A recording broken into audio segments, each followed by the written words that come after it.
What's going on, y'all? This is a new episode of the Talking to Myself Monologues. I am your curator. And before I get into what today's topic is, I just wanted to talk to y'all, tell y'all a little story, man. I got burnt by some fucking grease 2 days ago, actually. As a man, you don't know how much of a bitch you are until you have a toothache or get burnt by some shit. If you ever want to know how much bitch is inside you, fellas, get burnt by some grease. And I'm not talking about like the grease that just pop off the pan in little spurts. I'm talking about a tsunami of grease. Burn my hand up, man. So now my skin all dead. It's all puffed up. I got a Capri Sun pouch on my hand. That's exactly what it looked like, a Capri Sun pouch on my hand. I just wanted to tell y'all that. Let me ask you a question. Why haven't you submitted to any comedy competitions? Why haven't you sent out your tape to be on a TV show? Why haven't you written that book? Why haven't you tried to get with one of these comedy festivals? What are you waiting for? I'll tell you what you're waiting for. The reason why you didn't do that, put yourself out there for exposure, is because you waiting for validation. You waiting for other comedians to give you the funny stamp to say, hey, you're funny. It's time for you to go out there and expose yourself to the masses. I'm not saying that if you just started comedy yesterday and you went up and did your first 5 minutes and you bombed and you listening to this right now, that I'm saying that one time that you got on stage, that 5 minutes is good enough to where that you can put yourself out there. No, I'm not saying that. But if you have been doing this for some time and you know for a fact that you have at least a solid 10, maybe 15 minutes of comedy material that you know can crush, but you haven't submitted yourself or put yourself out there to be exposed to the masses, what are you waiting for? If you don't listen to nothing else I say, I know for a fact that this will take a couple years off your journey if you listen to this fact and apply it. You don't need nobody to validate you and you're funny. That's how you miss out on opportunities. Did you know the Wright brothers were bicycle mechanics? They invented the airplane.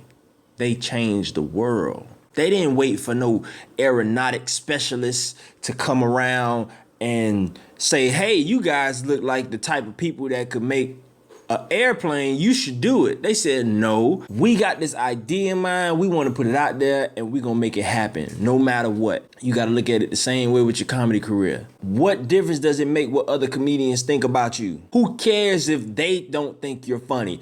A lot of people are not going to think you're funny. Is that ever going to stop you from doing comedy? Think about all the bad shows you had. I don't care if it's once, twice, 3 times. Even if you didn't have a bad show, but you considered it a bad show and you beat yourself up over it, did that stop you from doing comedy?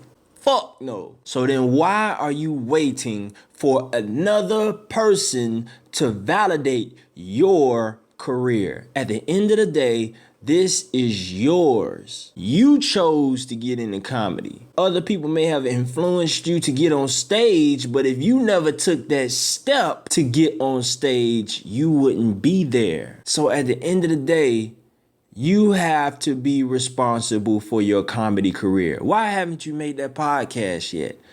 Why haven't you made those videos yet? Why haven't you made that sketch yet? Why haven't you written that movie script? Why haven't you written that TV script? Because you're waiting for validation. Don't wait for that. Don't wait for validation, man. And I tell you why you waiting for validation. Not necessarily for the fact that them to say you're funny, but for you to have some kind of insecurity in yourself validated. And what I mean by that, you probably waiting on that person to validate you because it'll boost your confidence, saying, man, you know what, this guy right here, man, he the funniest in my city. He's saying that I'm funny. Now I can go try out for last comic standing. If a lot of people had that mindset, a lot of the things that we have right now wouldn't be invented, wouldn't be done. Most of the world wouldn't even be the way that it is if it was for people, if we had the mindset of waiting for another person to validate us to do certain things. Fuck what other people think. Do your own thing. Remember that story in the beginning of this monologue that I told you about Greece? popping on my hand, that had nothing to do with this goddamn monologue.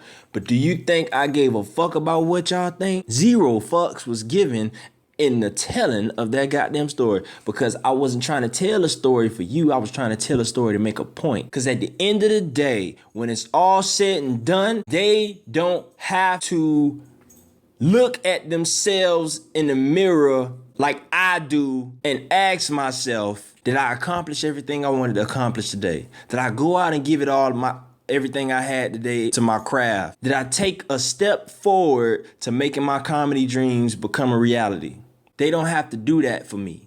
I have to do that for me. And if all I got to do at the end of the night is be cool with myself and be okay with what I did, and I know for a fact that I went out and gave it my best shot that day, who cares what anybody else thinks? This has been Milton Hall. Thank you so much for listening to the Talking to Myself monologues. I'm keeping these coming. I'm just trying to help out my brethren, man. If we can't help each other out, I don't know who the hell can. And I'll see you on the next one. Take care of yourself.